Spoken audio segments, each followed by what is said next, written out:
ఇక municipal mania republic day రోజే ఎన్నికల షెడ్యూల్ విడుదలయ్యే ఛాన్స్ ఉన్నదట. నెలాఖరు నుంచే నామినేషన్లు, ఫిబ్రవరి 15 లోపు ప్రక్రియ పూర్తి అవుతాట. రిజర్వేషన్ల ఖరారుతో మంత్రులు ఎమ్మెల్యేల ఇండ్ల వద్ద ఆశావాహుల క్యూ కట్టిరట. ఫిబ్రవరి 1న అమెరికా నుంచి రానున్న సీఎం ఆ వెంటనే జిల్లాల బాట పడతారట. ప్రచారంలో మంత్రులు, ఏర్పాట్లలో అధికారులు ఉన్నారట. ఇక ఏంది రిపబ్లిక్ డే అంటే ఇవాళ ఎంత 24, 25, 26. ఈ 26 అంటే మండే వస్తుంది, రేపు సండే కదా. 25, 26 మండే రోజు సో ఈ ఎన్నికల మున్సిపల్కు సంబంధించినటువంటి ఈ ఎన్నికల షెడ్యూల్ విడుదలవుతుందట. ఇక ఈ నెలాఖరులోనే నామినేషన్ల ప్రక్రియ పూర్తి చేస్తారట. ఫిబ్రవరి లోపు ఈ తిరస్కరణ అవి ఇవి కూడా 15 లోపు పూర్తి అవుతాయట. ఇక ఫిబ్రవరి 1 నుంచి 1 అమెరికా నుంచి సీఎం రాగానే ఇక జిల్లాల బాట పడతారట. చూడాలి. రాష్ట్ర వ్యాప్తంగా మున్సిపల్ మేనియా మొదలైంది. పట్టణ పొరుగు రంగం సిద్ధం కావడంతో రాజకీయ వాతావరణం ఒక్కసారిగా వేడెక్కింది. వార్డుల వారీగా రిజర్వేషన్లు ఖరారు కావడం, ప్రభుత్వం నుంచి స్పష్టమైన సంకేతాలు రావడంతో ఎన్నికల నిర్వహణకు అధికారులు చకచక ఏర్పాట్లు చేస్తున్నారు. రిపబ్లిక్ డే జనవరి 26 రోజే మున్సిపల్ ఎన్నికల షెడ్యూల్ విడుదలయ్యే అవకాశాలు కనిపిస్తున్నాయి.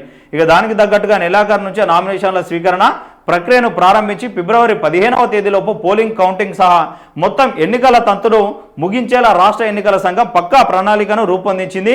ఒకవైపు అధికార యంత్రాంగం ఎన్నికల నిర్వహణలో నిమగ్నం కాగా, మరోవైపు మంత్రులు అప్పుడే ప్రచార పర్వంలోకి దిగిపోవడంతో మున్సిపల్ ఎలక్షన్ హీటు మొదలైందట.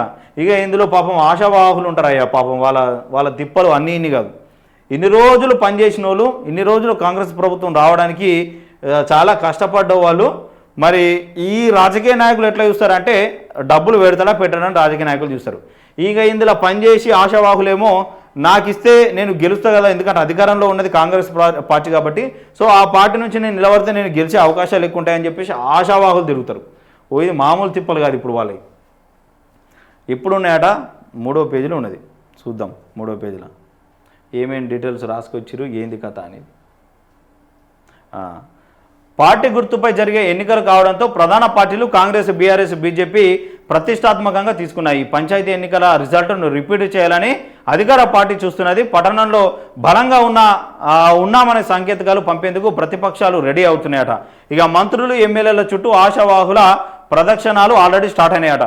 మున్సిపల్ ఎన్నికల రిజర్వేషన్ల చిక్కుముడి వీడడంతో టికెట్ల వేట మొదలైంది. తమ సామాజిక వర్గానికి అనుకూలంగా రిజర్వేషన్లు వచ్చిన వార్డుల్లోని ఆశావాహులు టికెట్లు దక్కించుకునేందుకు ముమ్మర ప్రయత్నాలు చేస్తున్నారు. దీంతో మంత్రులు, ఎమ్మెల్యేలు, పార్టీ ముఖ్య నేతల నివాసాలు ఆశావాహులు వారి అనుచరులతో కిటకిటలాడుతున్నాయి. టికెట్ కోసం ఫైరవీలు, సిఫార్సులతో నేతలను ప్రసన్నం చేసుకునే పనిలో పడ్డారు. ముఖ్యంగా అధికార పార్టీలో పోటీ తీవ్రంగా ఉండడం సిట్టింగ్ ఎమ్మెల్యేలకు తలనొప్పిగా మారింది.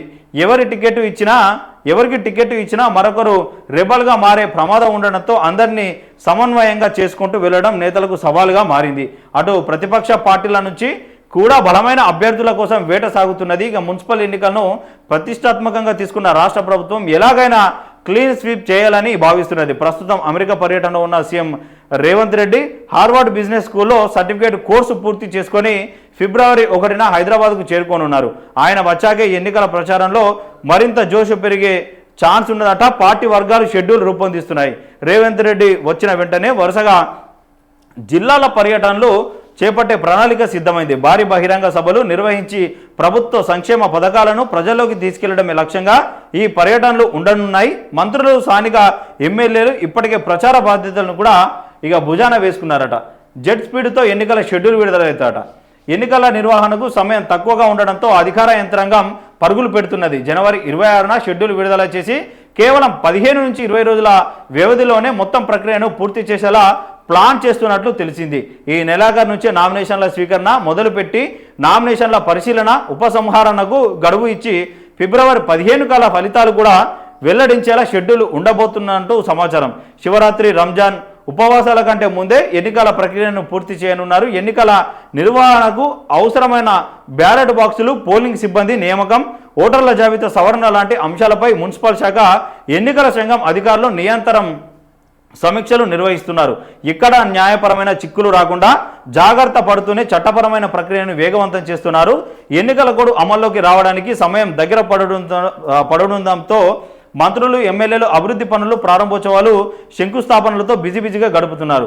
షెడ్యూల్ రాకముందే నియోజకవర్గాల్లో పర్యటిస్తూ ఓటర్లను ఆకట్టుకునే ప్రయత్నం చేస్తున్నారు. ప్రభుత్వం చేసిన అభివృద్ధిని సంక్షేమ పథకాలను వివరిస్తూ మున్సిపల్ పీఠాలను కైవసం చేసుకోవాలని వ్యూహాలు రచిస్తున్నారట. ఇక అంటే ఈ రంజాన్ కానీ ఇట్లానే ఫిబ్రవరి 15 నుంచి ఈ శివరాత్రి స్టార్ట్ కాబోతూ ఉన్నది కాబట్టి మళ్ళీ ఈ రెండింటి తర్వాత ఈ 10th exams inter exams start కాబోతూ ఉన్నాయి కాబట్టి మళ్ళీ ఇదంతా పెద్ద చిక్కులు వచ్చే అవకాశం ఉంటుంది కాబట్టి సో ఈ ఫిబ్రవరి 15 కల్లా దీన్ని పూర్తి చేయాలన్న ఆలోచనలో ప్రభుత్వమును ఇటు ఎన్నికల సంఘం ఉన్నదట. ఎందుకంటే ఈ రంజాన్ అయినా ఇబ్బందే, శివరాత్రి అంటే మళ్ళీ హాలిడేస్ ఉంటాయి పిల్లలకు, అదొక ఇబ్బందే. మళ్ళీ ఒకవేళ ఎగ్జామ్స్కి ఇట్లా స్టార్ట్ అయితే ఈ 10th కానీ ఇంటర్ కానీ ఎగ్జామ్స్ స్టార్ట్ అయితే మళ్ళీ ఈ ఎన్నికలు అనేది డీలే పడిపోయే అవకాశం ఉంటుంది కాబట్టి సో దీనికంటే ముందే ఈ మున్సిపల్ ఎన్నికలు అనేది నిర్వహించాలని ప్రభుత్వం అనుకుంటున్నట్టుగా క్లియర్ కట్గా తెలుస్తూ ఉన్నది. ఆశావాహులు మాత్రం మరి ఈ నాయకుల చుట్టూ అంటే స్థానికంగా ఉన్న ఎమ్మెల్యేలు కానీ వాళ్ళకు సంబంధించినటువంటి మినిస్టర్లు కానీ వాళ్ళకు సంబంధించినటువంటి ఇక నాయకుల చుట్టూ ప్రదక్షిణాలు చేస్తూ ఉన్నారట. పొద్దున్న ఎత్తిన వాళ్ళ ఇంటి దగ్గర వాలిపోతూ ఉన్నారట. కానీ మీరు ఎంత వాలిపోయినా ఏం చేసినా డబ్బులున్న వాళ్ళకే టికెట్ ఇచ్చేటువంటి ప్రయత్నం చేస్తారు వీళ్ళు. ఎందుకంటే వీళ్ళు గెలవాలన్న ఆశ ఒకటి ఉంటుంది, మళ్ళీ వాడు బలంగా ఉన్నాడా పేరు చూసేటువంటి పరిస్థితి లేదు. ఇప్పుడు ప్రస్తుతం ఉన్న రాజకీయాలలో మనిషి మంచోడా చూసేటువంటి పరిస్థితి లేదు. నీ దగ్గర డబ్బులు ఉన్నాయా, నువ్వు ఖర్చు పెట్టుకోగలుగుతావా లేదా, ఇగో ఇది ఒకటే చూస్తూ ఉన్నది ఏ పార్టీ అయినా. మళ్ళీ ఆ పార్టీ ఈ పార్టీ కదా, ఏ పార్టీ అయినా అంతే.